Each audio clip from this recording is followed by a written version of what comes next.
자, 안녕하세요. 1월 26일 매식경 시작하도록 하겠습니다. 자, 오늘 하루도 우리 기분 좋게 시작해야 되는데 어제 특이한 일이 있었어요.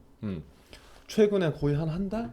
뭐 한 두 달 동안 댓글을 이렇게 안 남긴 적이 없는 것 같은데 어제 다 논 것 같아요. 맞나요? 놀면 안 돼요, 여러분. 하던 거를 계속적으로 해야지. 그래서 만약에 어제 하루 쉰 친구들이 있다면 쉬지 말고 한번 모터 달고 우리 쭉쭉 한번 가보면 좋을 것 같습니다. 자, 오늘 증시 보면 정말 재밌어요. 제가 계속 얘기하지만 와, 3,200선이 넘었어. 아주 대단한 거죠, 대단한 거. 자, 25일 국내 증시는 외국인과 기관의 동반 순매수에 힘입어서 3,200선 고지에 올라섰다. 야, 외국인도 사고 기관도 샀다. 코스닥 역시 2% 가까이 상승이다. 천스닥이 코스닥도 눈앞인 거예요.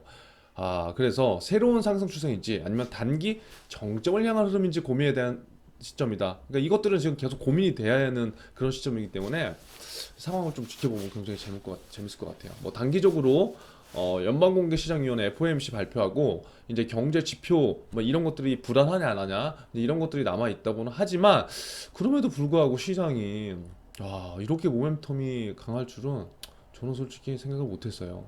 대단하네요. 이날 개인은 근데 반대적으로 한 6천억 정도를 매도했다. 업종별로 본다면 운수창고, 운수창고가 거의 5% 이상 올랐네요.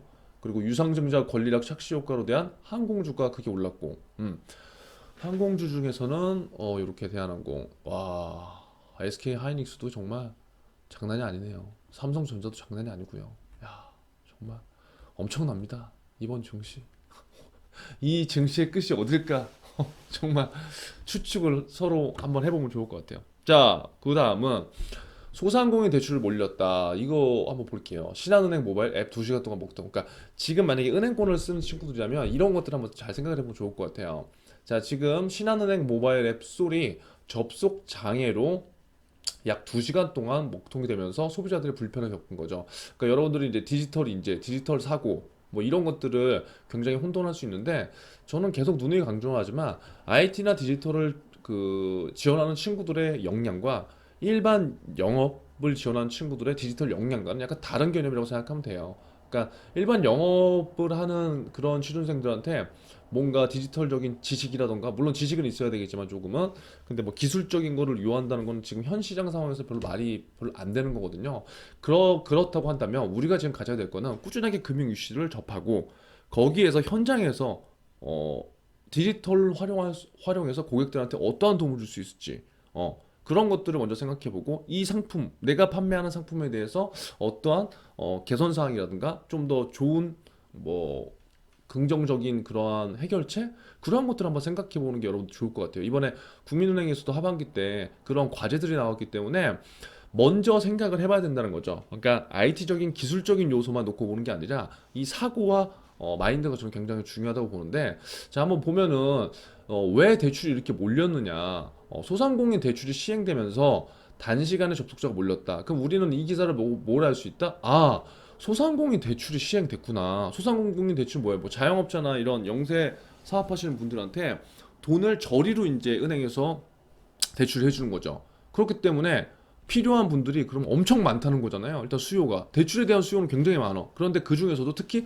소상공인 분들이 돈이 훨씬 더 많이 필요하다는 걸 느낄 수 있다. 그러니까 이런 것들을 보면서 아까 첫 기사 증시 그 다음에 B2 영끌 이러한 자본주의적인 이러한 자본 지금 시장은 굉장히 지금 급속도로 지금 올라가고 있잖아요. 자산 시장의 규모는.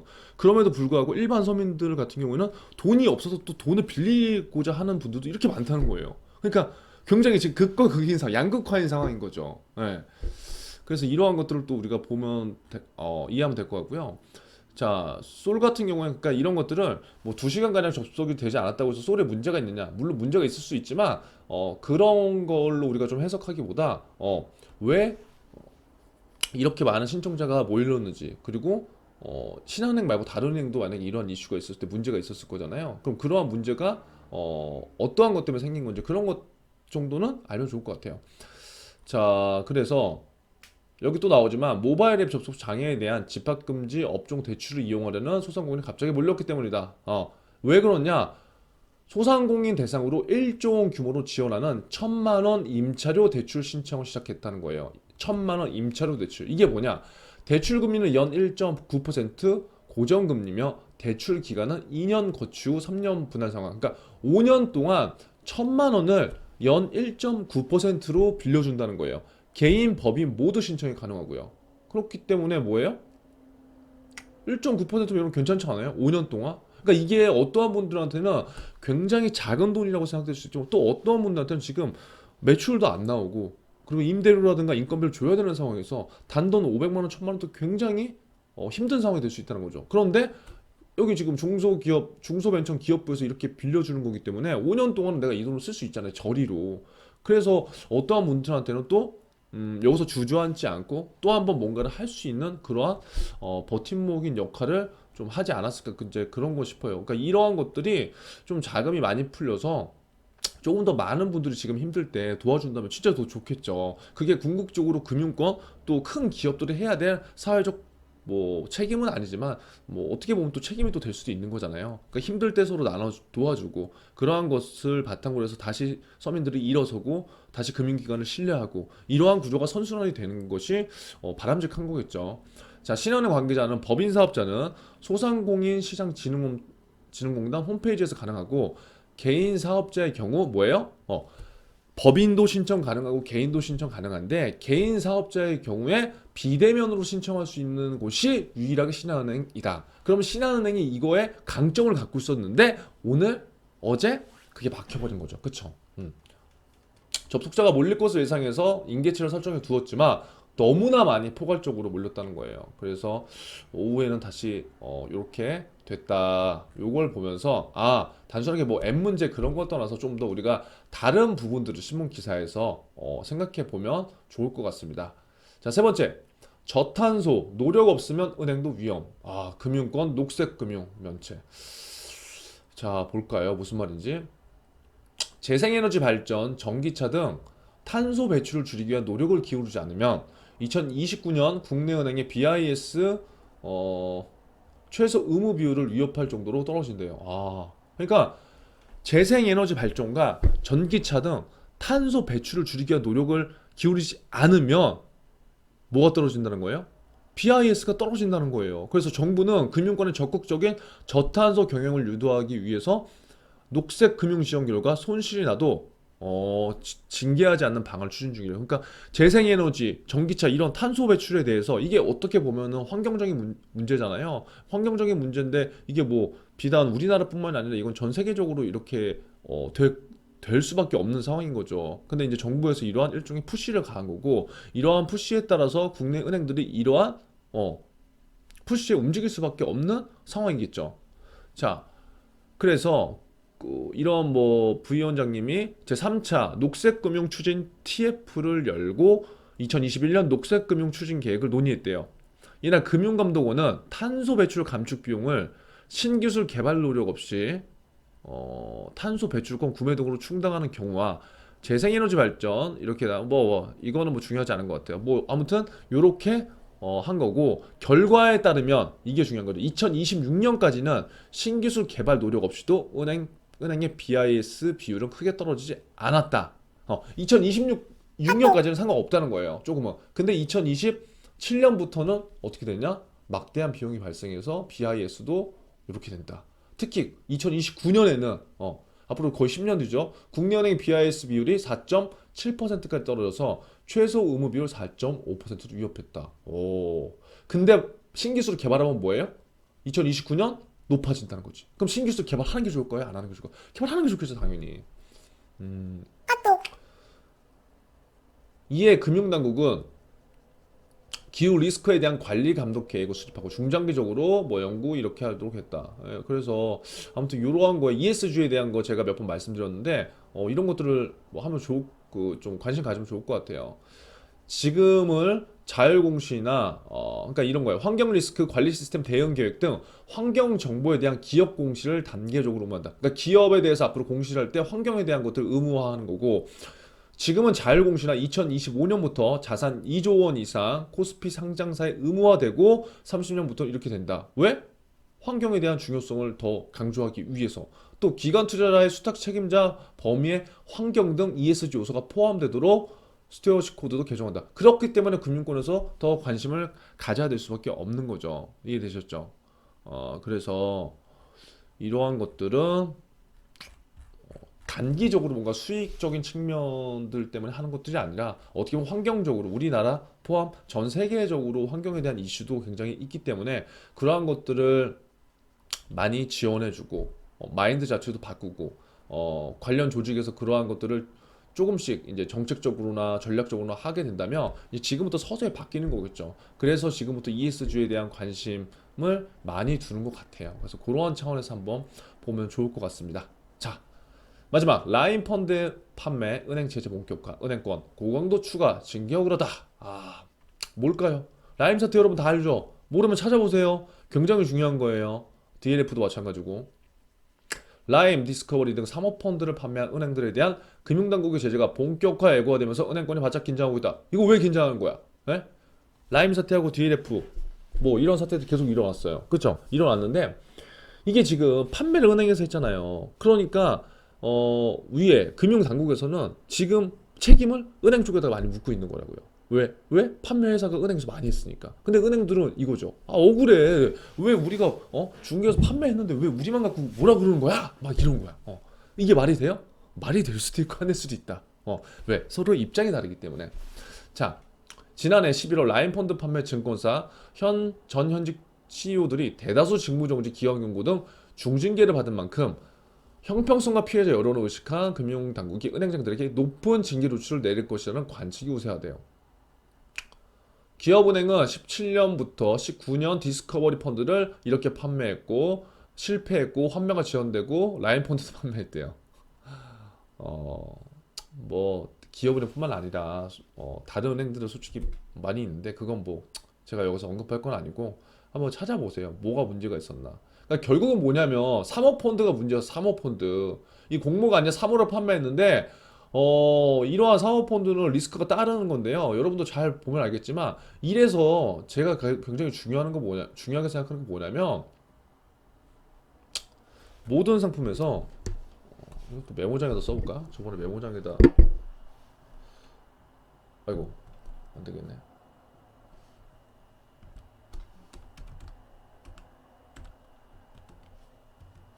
뭐 아유 안 되겠다. 나중에 할게요. 자, 보면 이제 이런 거예요. 어, 깜빡했네요. 뭔 얘기했지?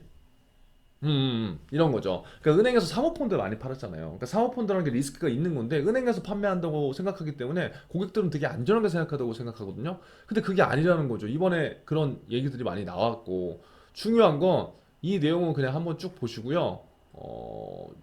그러니까 이런 거예요. 이 내용 한번 쭉 보시는데 여기 보면 잘 보세요. 1억을 투자한 사람이 그 자기 돈을 막 1,000만 원, 2천만 원밖에 못 갖고 왔어. 그것도 못 받았어요. 근데 그러한 분들이 막 청소하시는 분들 정말 여지껏 피땀 흘려서 모은 돈을 다 여기 투자에 넣은 거예요. 왜? 저기 은행 직원분이 하라고 하니까 안전하다고 하라고 하니까. 그럼 그 은행 직원은 왜 추천한 거예요? 그 사람이 굉장히 잘못돼서 물론 그럴 경우도 있긴 있어요. 그런데 대부분 은행에서 뭔가를 업무를 처리하고 금융상품 팔 때 고객한테 뭔가를 안 좋은 걸 판매하고 싶은 사람들은 단 한 명도 없을 거예요. 왜? 그게 민원이 들어오니까. 그리고 어느 정도 그 정도 관리자가 되면은 도덕적 그런 책임이 그런 것도 분명히 있거든요. 근데 이런 경우는 있어요. 1부터 10번, 1번부터 10번까지의 상품을 놓고 자, 1번이 좋을까, 2번이 좋을까, 3번이 좋을까 이걸 고민하는 건 솔직히 있어요. 왜? 각 은행, 각 지점, 그 다음에 뭐 다른 금융권도 마찬가지지만 개인의 실적, 지점의 실적, 이 실적이라는 게 연결돼 있기 때문에 이 10개 중에 3번을 팔면 나한테 조금 더 좋을 텐데 3번을 팔면 실적이 좀 더 오를 텐데 근데 고객한테는 1번이 좋단 말이야. 그러니까 비교 대상이 있었을 때 1번이나 3번이나 이걸 따져서 내가 1번으로 파는 경우들은 있어요. 솔직히 우리가 사람이다 보니까. 그런데 그냥 아예 좋지도 않은 상품을 은행에서 그냥 고객한테 권유한다. 그런 사람들은 없어요, 솔직히. 안 그런가요? 하지만 그럼에도 불구하고 이 사모펀드라는 게 여지껏 DLF도 마찬가지고요. 그런 독일 국채가 그렇게 떨어지지 않았나요? 하지만 제가 봤을 때 굉장히 중요한 건 뭐냐면 은행에서도 결국 뭔가 사고가 터지면 누구한테 책임을 묻냐면 PB한테 물어요. PB. 판매를 한 사람한테. 물론 그게 판매에 대한 책임은 맞지만 진짜 안타까운 건 뭐냐면 그 책임이 다 PB로 전가되면은 그건 너무 이상하다는 거예요. 왜? 각 은행, 각 회사에는요, 전략 상품이라는 게 분명히 존재해요. 전략 상품이라는 게 존재하고 추천 상품이라는 게 있어요. 그래서 그 수백 가지 상품들을 그 PB 한 분이 모든 걸 다 컨트롤할 수가 절대 없다는 거예요. 그래서 제휴 영업이라는 게 있는 거예요. 반가슈랑스도 있고 자산운용사에서도 와서 자기네들 상품 팔아달라고 하고 이게 다 근데 제휴 영업의 하나거든요. 그런데 뭔가 일이 터지면 그 PB한테 그 직원한테 책임을 물어. 그럼 직원이 책임 뭐야? 물 수 있는 거 뭐가 있어요? 옷 벗는 거예요? 옷 벗는 거? 그러면 그게 끝내라는 거죠.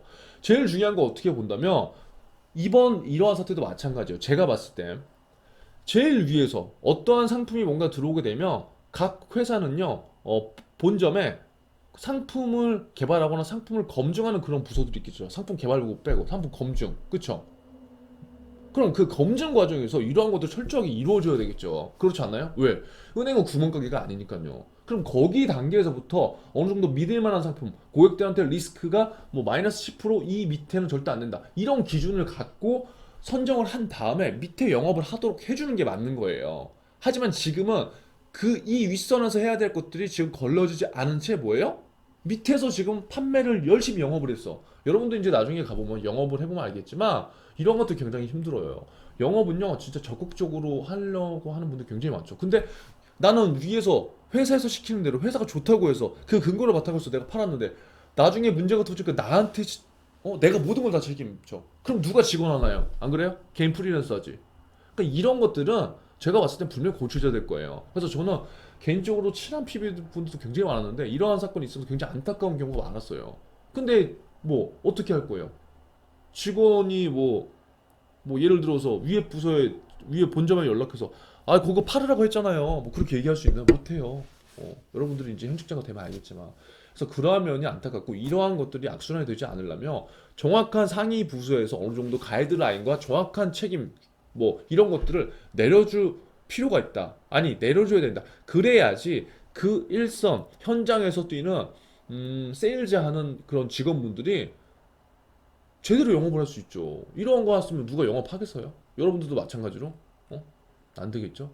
그래서 제가 봤을 때 이러한 것들은 오늘 이 사건에 대해서 제 의견을 좀 피력한 건 뭐냐면 제가 현장에서 이러한 것들이 너무 저는 안타까운 거예요. 은행 직원분들도 굉장히 친해. 근데 고객 입장에서도 굉장히 짜증나잖아요. 내 피같이 모은 인력 내가 낚여는 다 날라갔어. 그렇다고 해서 그분이 그 직원한테 돈을 달라고 하겠어요? 그럼 그 직원이 그 돈을 줄 수 있겠어요? 그러니까 이게 정말 힘든 상황인 거예요. 그럼 그런 것들을 해줄 가이드는 위에서 해야 돼요. 위에서. 그래서 여러분들이 높은 데 올라가면 이러한 금융의 구조, 이러한 방향성이나 시장의 흐름들은 조금 바꿔주세요. 아무쪼록 오늘 매식경 이렇게 마무리하고 오늘은 또 한번 쫙쫙 정리해서 댓글 남기면서 서로 화이팅 한번 해봅시다. 자, 오늘 화이팅!